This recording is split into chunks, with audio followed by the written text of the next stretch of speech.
Hello student, math টিউটোরিয়ালে তোমাদেরকে স্বাগত জানাই।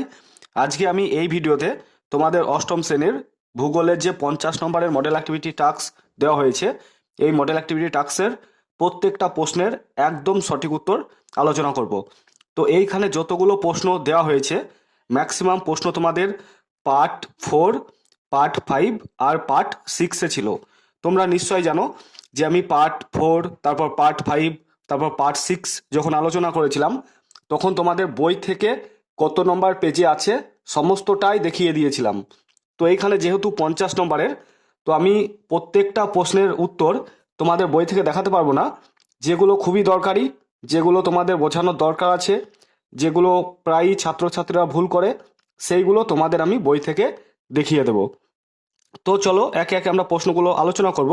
তার আগে তোমাদের বলে রাখি, তোমাদের যদি এই প্রশ্নগুলোর আমি যে উত্তরগুলো বলবো তাতে যদি তোমাদের ডাউট হয়, তাহলে তোমরা অবশ্যই একবার পার্ট 4, পার্ট 5 আর পার্ট 6টা দেখে নিও। পার্ট 4, পার্ট 5, পার্ট 6-এর লিঙ্ক আমি এই ভিডিওর ডেসক্রিপশনে দিয়ে দেব। তো চলো একে একে আমরা প্রশ্নগুলো আলোচনা করব। প্রথম প্রশ্নটা কি বলেছে দেখো, 1.1-এরটা, ঠিক জোড়াটি নির্বাচন করো। তো প্রত্যেকটা এমসিকিউ টাইপের, মানে প্রত্যেকটার আন্ডারে 4টে করে অপশন আছে। এইরকম 9টা প্রশ্ন দেওয়া আছে, 9টার জন্যে 9 নম্বর আছে। তো এই 4টের মধ্যে কোন জোড়াটা ঠিক? প্রথমে বলেছে দেখো, অন্ত কেন্দ্রমণ্ডল পদার্থের তরল অবস্থা। ক্ষয়ে বলেছে দেখো, বহিঃকেন্দ্রমণ্ডল পদার্থের ঘনত্ব সর্বাধিক। গয়ে বলেছে অ্যাথনোস্ফিয়ার পরিচলন স্রোতের সৃষ্টি। আর ঘয়ে বলেছে ভূত্বক লোহা ও নিকেলের আধিক্য। সঠিক উত্তর হয়ে যাবে অপশন গ, অ্যাথনোস্ফিয়ার পরিচলন স্রোতের সৃষ্টি। 1.2-এরটা কি বলেছে, রকি ও আন্দিজ পর্বতমালায় সৃষ্টি হয়েছে। কতে বলেছে মহাসাগরীয় অপসারী পাত সীমানা বরাবর। ক্ষয় বলেছে মহাসাগরীয় অভিসারী পাত সীমানা বরাবর। গয়ে বলেছে মহাদেশীয় অভিসারী পাত সীমানা বরাবর। ঘয়ে বলেছে মহাসাগরীয় অভিসারী পাত সীমানা বরাবর। সঠিক উত্তর হয়ে যাবে অপশন ঘয়েরটা, মহাসাগরীয় অভিসারী পাত সীমানা বরাবর। তারপর 1.3-এরটা কি বলেছে, উত্তর ভারতের স্থলভাগের সীমানা রয়েছে পাকিস্তান ও শ্রীলঙ্কার সঙ্গে, না নেপাল ও ভুটানের সঙ্গে, না বাংলাদেশ ও ভুটানের সঙ্গে, না মায়ানমার ও শ্রীলঙ্কার সঙ্গে। না, উত্তর ভারতে স্থলভাগের সীমানা রয়েছে নেপাল ও ভুটানের সঙ্গে। তারপরে 1.4-এরটা কি বলেছে দেখো, তো এইগুলো আমরা একবার খাতা থেকে দেখে নিই, তোমরা উত্তরগুলো কিভাবে করবে।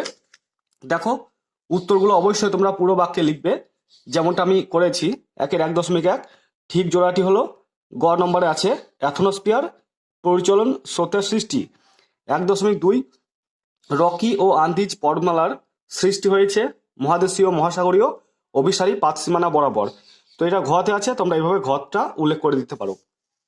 তারপরে 1.3-এরটা দেখো, উত্তর ভারতে স্থলভাগের সীমানা রয়েছে নেপাল ও ভুটানের সঙ্গে।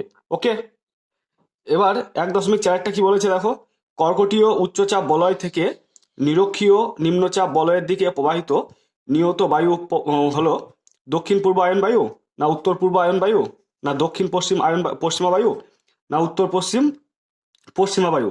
সঠিক উত্তর হয়ে যাবে কয়েকটা, উত্তর পূর্ব আয়ন বায়ু। তো এইগুলো কত নম্বর পেজে আছে, কিভাবে উত্তর তোমাদের বইয়ে দেওয়া আছে, আমি সমস্তটাই আলোচনা করেছি পার্ট 4, পার্ট 5 আর পার্ট 6-এর মধ্যে। তো তোমরা এই 3টে পার্ট অবশ্যই চাইলে দেখতে পারো। আর কারো যদি ডাউট না হয় আমি যে উত্তরগুলো আলোচনা করছি, তাহলে তাদের বলছি তোমাদের দেখার কোনো দরকার নেই। আমি যে উত্তরগুলো আলোচনা করছি এগুলো একদম 100% সঠিক উত্তর, তোমরা নিশ্চিত লিখে দিতে পারো। এবার 1.5-এরটা কি বলেছে দেখো, ঠিক জোড়াটি নির্বাচন করো। কয়ে আছে বজ্রপাত সহ প্রবল বৃষ্টি সিরাস মেঘে হয়। ক্ষয়ে বলেছে জলীয় বাষ্পের জলকণায় পরিণত হওয়ার প্রক্রিয়া বাষ্পীভবন। গয়ে বলেছে দেখো বৃষ্টিচ্ছায় অঞ্চল পর্বতের প্রতিবাদ ঢাল। ঘয়ে বলেছে ঘূর্ণবাতের কেন্দ্রে সর্বনিম্ন বায়ুচাপ ঘূর্ণবাতের চোখ। সঠিক উত্তর হয়ে যাবে এইখানে হয়ে যাবে ঘয়েরটা, মানে ঘূর্ণবাতের কেন্দ্রে সর্বনিম্ন বায়ুচাপ ঘূর্ণবাতের চোখ। তো তোমরা অবশ্যই পুরো বাক্যে লিখবে যেভাবে আমি দেখালাম। তো চলো এবার আমি পরের প্রশ্নগুলো দেখাবো। পরের দেখো 1.6 কি বলেছে, পৃথিবীর বৃহত্তম মিষ্টি জলের হ্রদ হলো হুরন, ইরি, সুপ্রিয়র না মিশিগান? সঠিক উত্তর হয়ে যাবে সুপ্রিয়র। 1.7 বলেছে দেখো, ঠিক জোড়াটি নির্বাচন করো। নিরক্ষীয় অঞ্চল সূর্যের তীর্যক রশ্মি, নিরক্ষীয় অঞ্চল বায়ুর উচ্চচাপ, মেরু অঞ্চল বায়ুর উচ্চচাপ। ঘয়ে বলেছে দেখো, মেরু অঞ্চল সূর্যের লম্ব রশ্মি। সঠিক উত্তর হয়ে যাবে মেরু অঞ্চল বায়ুর উচ্চচাপ। ঠিক আছে, তারপরে দেখো 1.8টা কি বলেছে, উত্তর আমেরিকার আলাস্কা যে জলবায়ুর অন্তর্ভুক্ত তা হলো ক্রান্তীয় জলবায়ু, না লরেন্সীয় জলবায়ু, না ভূমধ্যসাগরীয় জলবায়ু, না তুন্দ্রা জলবায়ু? সঠিক উত্তর হয়ে যাবে তুন্দ্রা জলবায়ু। তো আমি অবশ্যই তোমাদের এগুলো বই থেকে দেখিয়ে দিয়েছি, তাই আমি দেখাচ্ছি না। আর এটা 50 নম্বরের, বুঝতে পারছো প্রত্যেকটা বই থেকে দেখাতে লাগলে অনেক সময় লেগে যাবে। 1.9টা কি বলেছে, দক্ষিণ আমেরিকার লা পাল্টা নদীর নদী অববাহিকায় অবস্থিত বিস্তীর্ণ তৃণভূমি হলো গ্রান চাকো, না পম্পাস, না ল্যানোস, না সেলভা? সঠিক উত্তর হয়ে যাবে পম্পাস। ওকে, এবার আমরা দেখে নেব 2-এর শূন্যস্থানগুলো। তার আগে আমি দেখিয়ে দিই তোমাদের বই খাতা থেকে কিভাবে লিখতে হবে। দেখো লিখেছি 1.7, ঠিক জোড়াটি হলো গয়ে আছে মেরু অঞ্চল বায়ুর উচ্চচাপ। 1.8, উত্তর আমেরিকার আলাস্কা যে জলবায়ু অঞ্চলের অন্তর্গত তা হলো তুন্দ্রা জলবায়ু। তারপর 1.9টা দেখো, দক্ষিণ আমেরিকার লা পাল্টা নদী অববাহিকায় অবস্থিত বিস্তীর্ণ তৃণভূমি হলো পম্পাস। ঠিক আছে, এবার আমরা দেখে নেব শূন্যস্থানগুলো। কি বলেছে দেখো, শূন্যস্থানগুলো 3টে দেওয়া আছে, তোমাদের 3টে করতে হবে, প্রত্যেকটার জন্য 1-1 করে আছে। দেখতে পাচ্ছ 3-1-3। 2.1টা কি বলেছে, উত্তর পশ্চিম ভারতে প্রবাহিত একটি স্থানীয় বায়ু হলো, সঠিক উত্তর হয়ে যাবে লু। তারপর 2.2টা কি বলেছে, কোনো একটি নির্দিষ্ট সময়ে সমপরিমাণ বৃষ্টিপাত যুক্ত স্থানগুলিকে মানচিত্রে সমবর্ষণ রেখার সঙ্গে বা সাহায্যে যুক্ত করা হয়। সমবর্ষণ, ক্লিয়ার? তারপরে দেখো 2.3টা কি বলেছে, দক্ষিণ আমেরিকার আন্দিজ পর্বতের পশ্চিমে অবস্থিত পৃথিবীর অন্যতম শুষ্ক অঞ্চল আটাকামা। ঠিক আছে, আটাকামা মরুভূমি বলে। তো দেখো উত্তরগুলো তোমরা অবশ্যই পুরো বাক্যে লিখবে। দেখো 2.1টা, উত্তর পশ্চিম ভারতে প্রবাহিত একটি স্থানীয় বায়ু হলো লু। তারপরে দেখো সমবর্ষণ। তারপরে দেখো আটাকামা, এখানে আটকামা আগের বার লিখেছিলাম, অনেকে বলেছিলে আটাকামা হবে, অবশ্যই আটাকামা হবে, আমার এখানে বানানে ভুল ছিল, তার জন্য আমি ক্ষমা প্রার্থী। তো দেখো উত্তরগুলো তোমরা লিখবে, আর যেগুলো সঠিক উত্তর তার তলায় অবশ্যই দাগ দেবে। তো চলো এবার আমরা 3-এর দাগেরগুলো দেখে নেব। 3-এর দাগের কি বলেছে দেখো, বাক্যটি সত্য হলে ঠিক এবং অসত্য হলে ভুল লেখো। 3টে দেওয়া আছে, প্রত্যেকটার জন্য 1-1 করে আছে, 3টের জন্য 3 নম্বর। তো কি বলেছে দেখো 3.1টা, রাত্রিবেলা স্থলভাগ থেকে সমুদ্রের দিকে সমুদ্রবায়ু প্রবাহিত হয়, এটা মিথ্যা। ঠিক আছে, তারপরে 3.2টা কি বলেছে দেখো, আপেক্ষিক আর্দ্রতার সাথে উষ্ণতার সম্পর্ক ব্যস্তানুপাতিক, এটা সত্য। তারপরে দেখো 3.3টা, জুলাই অগাস্ট মাসে আর্জেন্টিনায় গ্রীষ্মকাল বিরাজ করে, এটা হয়ে যাবে মিথ্যা। ঠিক আছে, এটা মিথ্যা হবে। তো তোমরা অবশ্যই পুরো বাক্যে লিখবে। দেখো আমি পুরো বাক্যে লিখেছি, দেখতে পাচ্ছ 3.1, রাত্রিবেলা স্থলভাগ থেকে সমুদ্রের দিকে সমুদ্রবায়ু প্রবাহিত হয়, এটা মিথ্যা। 3.2 দেখো, আপেক্ষিক আর্দ্রতার সাথে উষ্ণতার সম্পর্ক ব্যস্তানুপাতিক, এটা সত্য। 3.3 দেখো, জুলাই আগস্ট মাসে আর্জেন্টিনায় গ্রীষ্মকাল বিরাজ করে, এটা মিথ্যা। ঠিক আছে, এবার আমরা দেখে নেব 4-এর দাগেরগুলো। একটি বা দুটি শব্দে উত্তর দাও। তো তোমাদের 3টে করতে হবে, প্রত্যেকটার জন্য 1-1 করে আছে। 4.1টা কি বলেছে দেখো, রিক্টার স্কেলের সাহায্যে কি পরিমাপ করা হয়? এটা তোমাদের একটু ভালো করে বোঝো, এটা পার্ট 4-এ ছিল। পার্ট 4-এ ছিল কিরকম না, ড্যাশ যন্ত্রের সাহায্যে ভূমিকম্পের তীব্রতা মাপা হয়, তীব্রতা মাপা হয়। আর এই 4.3টা ছিল যে ভারতের প্রতিবেশী দেশ ড্যাশ মশলা উৎপাদনে বিখ্যাত। কি ছিল, ভারতের প্রতিবেশী দেশ ড্যাশ মশলা উৎপাদনে বিখ্যাত। এই দুটো তোমাদের পার্ট 4-এ ছিল। এবার গল্পটা কি না, এই প্রশ্নটার উত্তর আমি লিখেছিলাম রিক্টার স্কেল। ঠিক আছে, রিক্টার স্কেল। তো আমাকে অনেক স্টুডেন্ট এত খারাপ খারাপ কমেন্ট করেছে, বলেছে যে এখানে সিসমোগ্রাফ যন্ত্রের সাহায্যে ভূমিকম্পের তীব্রতা মাপা হয়। অনেকে আবার আমাকে বলেছে যে আমি ভূগোলে এমএসসি করেছি, ভূগোলের উপর বিএসসি এমএসসি, তারপর আমি এখন রিসার্চ করেছি, এইখানে সিসমোগ্রাফ যন্ত্র বসবে, সেই কথাটা আমাকে বলেছিল। কিন্তু আমি পিন করে দিয়েছিলাম, মানে কমেন্টটা সব থেকে উপরে দিয়ে বলেছিলাম যে তোমরা রিক্টার স্কেলই লিখবে, কারণ রিক্টার স্কেলই হচ্ছে উত্তর। তো এবার দেখো তোমরা প্রমাণটা হাতে নাতে পাচ্ছ, পার্ট 4 থেকে নিয়েছে এটা। আর দেখো রিক্টার স্কেলের সাহায্যে কি পরিমাপ করা হয়, তাহলে বুঝতে পারছো ভূমিকম্পের তীব্রতা হবে। আর 4.3, ভারতের কোন প্রতিবেশী দেশ মশলা উৎপাদনে বিখ্যাত? পার্ট 4-এ ছিল ভারতের প্রতিবেশী দেশ ড্যাশ মশলা উৎপাদনে বিখ্যাত। তো এখানে আমরা শ্রীলঙ্কা বসিয়েছিলাম, তো এই ক্ষেত্রেও আমরা শ্রীলঙ্কাটা বসিয়ে দেব।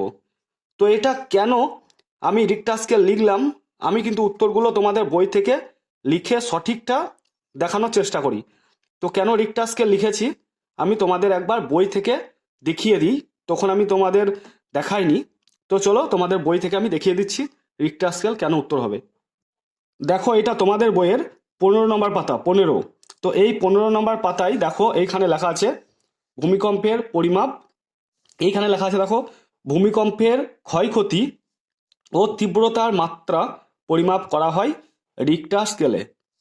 তাহলে বুঝতে পারছো রিক্টার স্কেল যন্ত্রের সাহায্যে ভূমিকম্পের তীব্রতা মাপা হয়। আর কি মাপা হয়? ভূমিকম্পের ক্ষয়ক্ষতি। তো আমি উত্তরটা লিখেছি দেখো 4.4.1, রিক্টার স্কেলের সাহায্যে ভূমিকম্পের ক্ষয়ক্ষতি ও তীব্রতার মাত্রা পরিমাপ করা হয়, দিয়ে তলায় দাগ দিয়েছি, কারণ এটা সঠিক উত্তর। তো তোমরা অবশ্যই আমি যেটা লিখেছি এটাই লিখবে। তো আশা করছি তোমাদের আর মনে কোনো ডাউট নেই যে পার্ট 4-এও কিন্তু রিক্টার স্কেল বসতো শূন্যস্থানে। যদি তোমাদের স্যারেরা কেটে থাকেন তাহলে স্যারদেরকে অবশ্যই বইটা তোমরা দেখাবে, ঠিক আছে? আর তোমাদের স্কুলের বইটাই হচ্ছে একদম পারফেক্ট বই, এই বইয়ে কিন্তু কোনো জায়গায় ভুল দেওয়া থাকে না। তারপরে 4.2-এরটা কি বলেছে দেখো, গ্রানাইট শিলা গঠনকারী একটি খনিজের নাম লেখো। তো চলো এইটার উত্তর তোমাদেরকে আমি একবার বই থেকে দেখিয়ে দিচ্ছি। এটা বই থেকে দেখানোর অর্থ হচ্ছে এটা আমি এর আগে দেখাইনি, বা এর আগের মডেল অ্যাক্টিভিটি টাস্ক এটা ছিলও না। তো এটা হচ্ছে 26 নম্বর পেজ। এই 26 নম্বর পেজে দেখো এখানে লেখা আছে গ্রানাইট ও ব্যাসল্ট শিলার মূল উপাদান, এটা হচ্ছে কোয়ার্টজ। আবার ফেলসপারেও দেখো এখানে লেখা আছে সাদা বা গোলাপি রঙের ফেলসপার গ্রানাইট ও ব্যাসাল্টের অন্যতম প্রধান উপাদান। তাহলে তোমরা উত্তরে কোয়ার্টজ বা ফেলসপার দুটোর মধ্যে যে কোনো একটা লিখতে পারো। দেখো আমি কিভাবে লিখেছি, তোমরা সেইভাবেই লিখবে। দেখো আমি লিখেছি 4.2, গ্রানাইট শিলা গঠনকারী একটি খনিজের নাম হলো কোয়ার্টজ। তোমরা ফেলসপারও লিখতে পারো। তারপরে 4.3টা তো আর নতুন করে বলার কিছু নেই, ভারতের প্রতিবেশী দেশ শ্রীলঙ্কা মশলা উৎপাদনে বিখ্যাত। ঠিক আছে, তো চলো এবার আমরা 5-এর গুলো দেখে নেব। 5-এর দাগে কি বলেছে দেখো, সংক্ষিপ্ত উত্তর দাও। প্রত্যেকটার জন্য 2-2 করে আছে। দেখো এখানে লেখা আছে 2 মানে 4 2 8, তো 4টে আছে 2-2 করে থাকছে। 5.1-এরটা কি বলেছে দেখো, ভূ অভ্যন্তরের কোন স্তরে কিভাবে পৃথিবীর চৌম্বক ক্ষেত্রের সৃষ্টি হয়েছে। দেখো উত্তরটা আমি এখানে লিখেছি 5-এর 5.1, বিজ্ঞানীরা কেন্দ্রমণ্ডলকে দুটি অংশে বিভক্ত করেছেন, যথা অন্তঃকেন্দ্রমণ্ডল ও বহিঃকেন্দ্রমণ্ডল। এই স্তর 2900 কিমি থেকে 5100 কিমি গভীর। এর চাপ, তাপ ও ঘনত্ব অন্তঃকেন্দ্রমণ্ডলের তুলনায় কম। এই স্তর অর্ধকঠিন অবস্থায় পৃথিবীর চারিদিকে আবর্তন করে চলেছে। এই বহিঃকেন্দ্রমণ্ডল স্তরে সান্দ্র অবস্থায় থাকা লোহা ও নিকেল প্রচণ্ড গতিতে ঘুরতে ঘুরতে বৈদ্যুতিক ক্ষেত্র তৈরি করছে, যেখান থেকেই সৃষ্টি হয়েছে পৃথিবীর চৌম্বকত্ব। ঠিক আছে, পৃথিবীর চৌম্বকত্ব। তো এইটা অবশ্যই তোমাদের বইয়ে এত সুন্দর করে গুছিয়ে লেখা নেই, আমি এটা নিজের ভাষায় লিখেছি।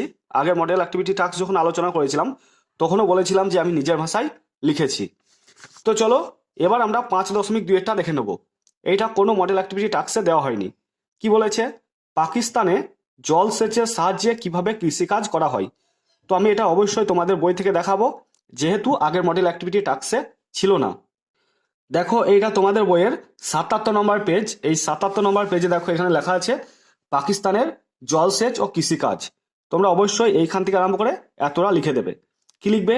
বৃষ্টিপাতের পরিমাণ কম হওয়া সত্ত্বেও পাকিস্তান কৃষিকাজে বেশ উন্নত। পাকিস্তানের কৃষিকাজ মূলত জলসেচের উপর নির্ভরশীল। পাকিস্তানের জলসেচ প্রধানত খালের মাধ্যমে হয়ে থাকে। সিন্ধু ও তার উপনদীগুলোতে বাঁধ দিয়ে জলাধার তৈরি করা হয়েছে। জলাধারগুলো থেকে একাধিক সেচ খাল কাটা হয়েছে। পাকিস্তানের বেশিরভাগ জলসেচ এইভাবে করা হয়। তবে পশ্চিমের শুষ্ক অঞ্চলে মাটির নিচে সুড়ঙ্গ কেটে কৃষিক্ষেত্রে জল নিয়ে যাওয়ার প্রথা আছে, যার নাম ক্যারেজ প্রথা। তো তোমাদের অবশ্যই এইটুকু লিখতে হবে, তোমরা অবশ্যই এটুকু লিখে নিও। তো চলো এবার আমরা 5.3-টা দেখে নেব।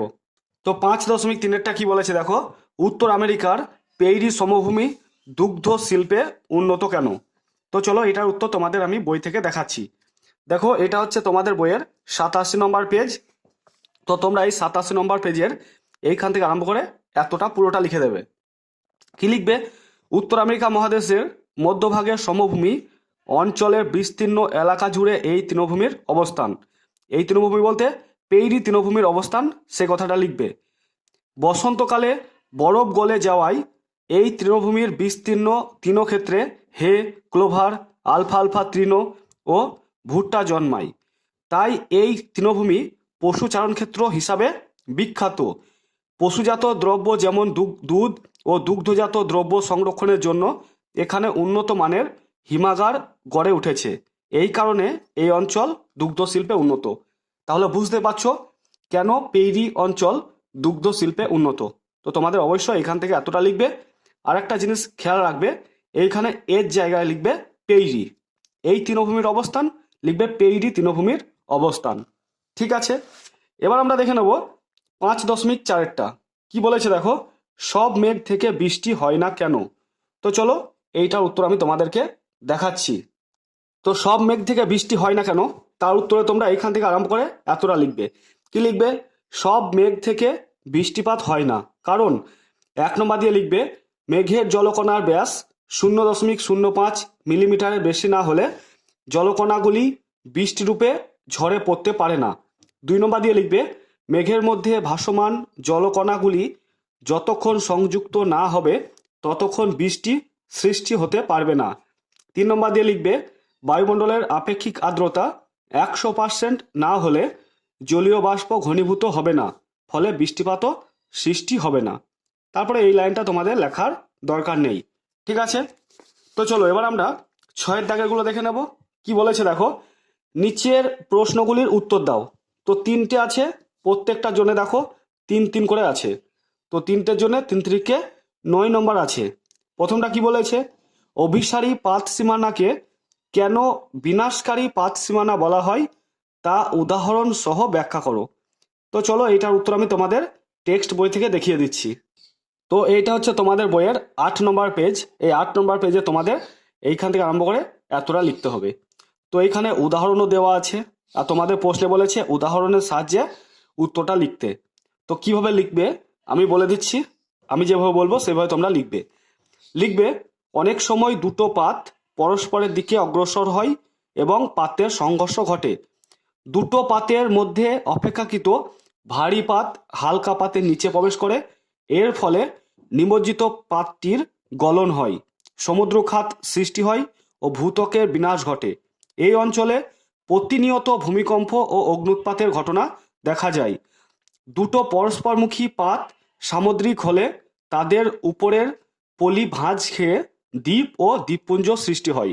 প্রশান্ত মহাসাগরের পশ্চিম উপকূল বরাবর জাপান ও সন্নিহিত দ্বীপপুঞ্জ এইভাবে গড়ে উঠেছে। তাহলে উদাহরণটা আমরা পেয়ে গেলাম।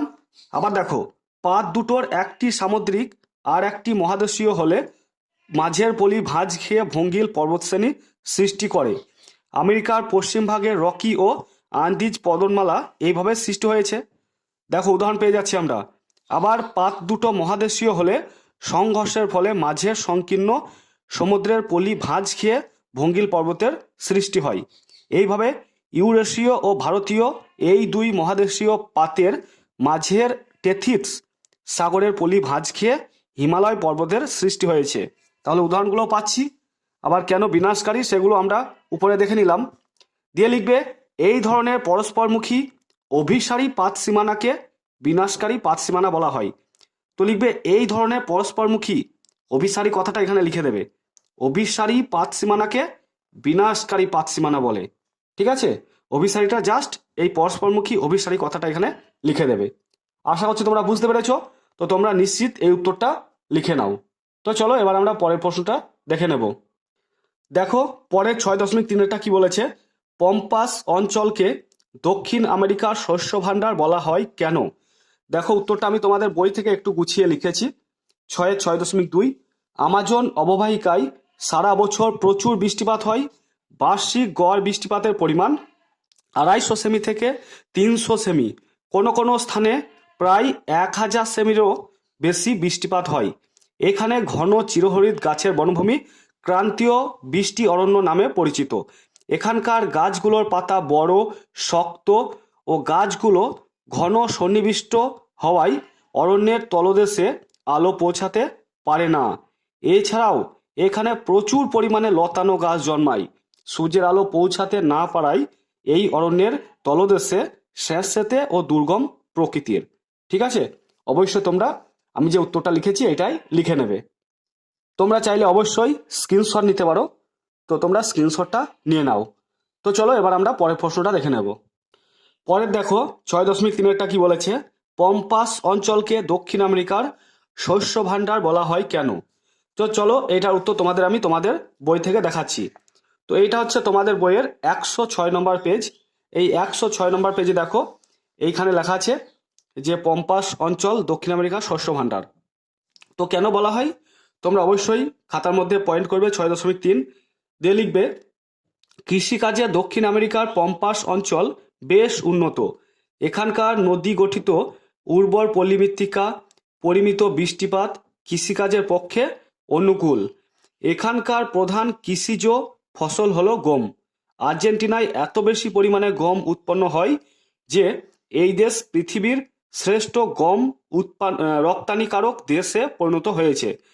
গম ছাড়াও এখানে ভুট্টা, বার্লি, আখ, তুলা, নানা রকম ফল, শাকসবজি প্রচুর পরিমাণে উৎপন্ন হয়। অত্যাধুনিক যন্ত্রপাতির ব্যবহার এবং উন্নত প্রথার এখানে কৃষিকাজ করায় উৎপাদনের পরিমাণ বেশি। তাই পম্পাস অঞ্চলকে দক্ষিণ আমেরিকার শস্য ভাণ্ডার বলা হয়। তো এই লাইনটা না লিখে তোমরা এই লাইনটা লিখে দেবে।